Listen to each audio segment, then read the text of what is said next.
다음 논란이 되고 있는 사람은 송영무 국방부 장관 후보자입니다. 어떤 내용일까요?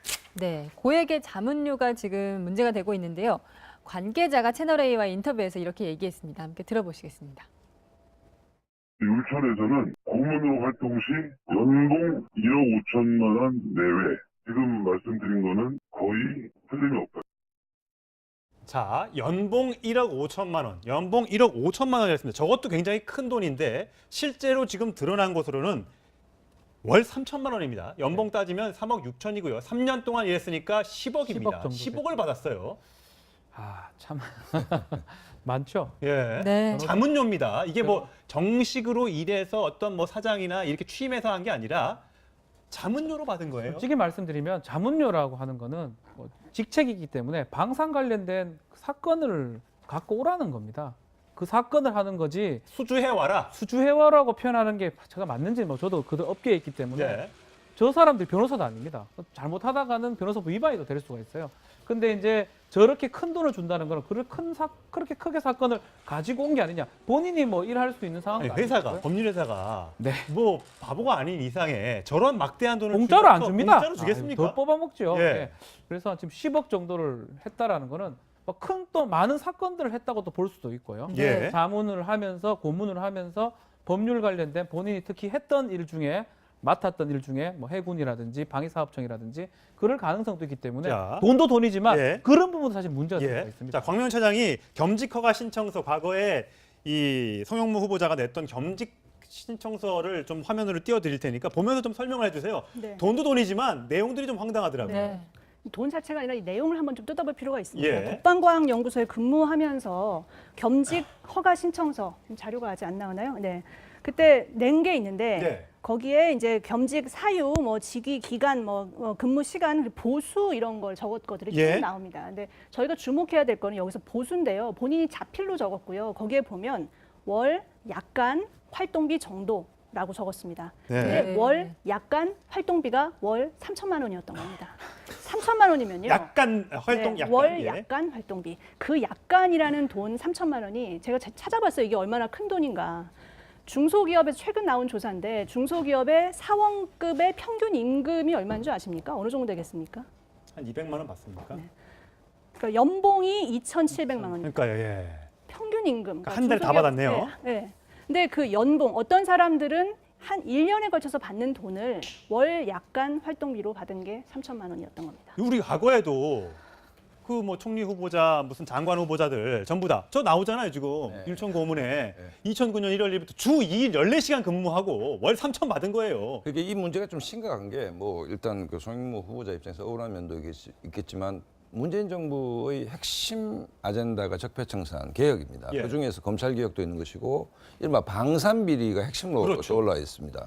그러면 뭐 비리를 저질 때 이런 문제라기보다는 검증 과정에서 핵심 의제에 적합한 국방부 장관인가는 반드시 봤어야 되는 그렇죠. 거거든요. 그러니까 군인을 이제 그만두고 율촌에서 근무를 하든 뭐 어디 LIG에서 근무하든 상관없는데 이게 이 분을 다시 국방부 수장으로 하겠다라고 그렇죠. 했을 때는 도대체 그러면 이 업계와 밀집이 관련이 있는 분이 국방부 장관이 됐을 때 이른바 방산비리 개혁이 되겠냐 생각할 예. 때 그걸 납득하는 국민들이 몇 분이나 될까요? 그렇기 예. 때문에 송영무 후보자보다는 이 지점이 정말 아무리 그 인수위 없이 정권이 출범했다 하더라도 검증 라인이 좀 문제가 있다 이런 생각이 듭니다. 네, 저렇게 저희가 의혹과 해명을 달아드렸는데 앞으로 청문회 과정에서 좀 밝혀줬으면 좋겠고요. 송영무 후보자는 월 3천 아니고 세금 떼고 나면 1,500만 원이라고 얘기를 했습니다. 1,500만 원은 적은 돈이 아닙니다. 돈을 공짜로 안 주면서 줍니다. 공짜로 주겠습니까? 더 뽑아먹죠. 예. 예.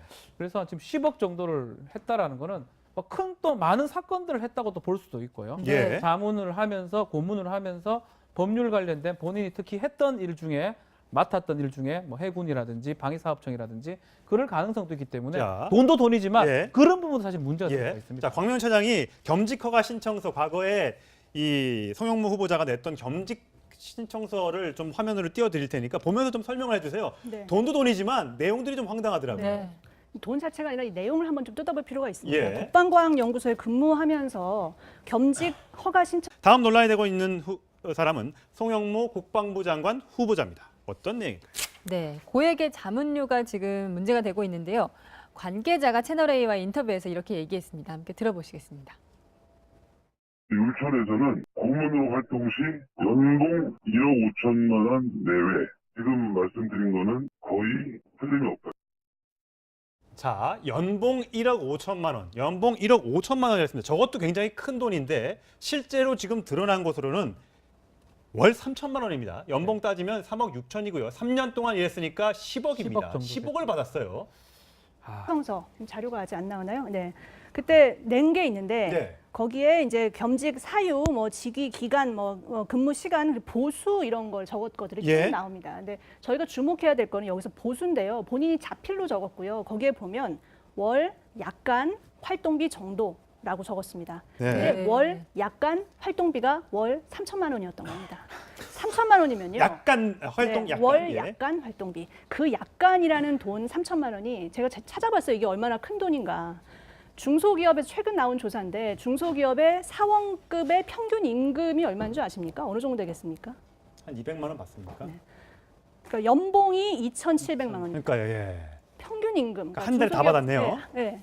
근데 그 연봉 어떤 사람들은 한 1년에 걸쳐서 받는 돈을 월 약간 활동비로 받은 게 3천만 원이었던 겁니다. 우리 과거에도 그 뭐 총리 후보자 무슨 장관 후보자들 전부 다 저 나오잖아요 지금 네. 율촌 고문에 2009년 1월 1일부터 주 2일 14시간 근무하고 월 3천 받은 거예요. 그게 이 문제가 좀 심각한 게 뭐 일단 그 송영무 후보자 입장에서 억울한 면도 있겠지만 문재인 정부의 핵심 아젠다가 적폐청산 개혁입니다. 예. 그 중에서 검찰 개혁도 있는 것이고 이른바 방산 비리가 핵심으로 그렇죠. 참 많죠. 예. 네. 자문료입니다. 이게 뭐 정식으로 일해서 어떤 뭐 사장이나 이렇게 취임해서 한 게 아니라 자문료로 받은 거예요. 솔직히 말씀드리면 자문료라고 하는 거는 뭐 직책이기 때문에 방산 관련된 사건을 갖고 오라는 겁니다. 그 사건을 하는 거지 수주해 와라. 수주회화라고 표현하는 게 제가 맞는지 뭐 저도 그 업계에 있기 때문에 네. 저 사람들이 변호사도 아닙니다. 잘못하다가는 변호사법 위반이 될 수가 있어요. 근데 이제 저렇게 큰 돈을 준다는 거는 그렇게 크게 사건을 가지고 온 게 아니냐. 본인이 뭐 일할 수 있는 상황도 아니, 회사가 아니고요. 법률 회사가 네. 뭐 바보가 아닌 이상에 저런 막대한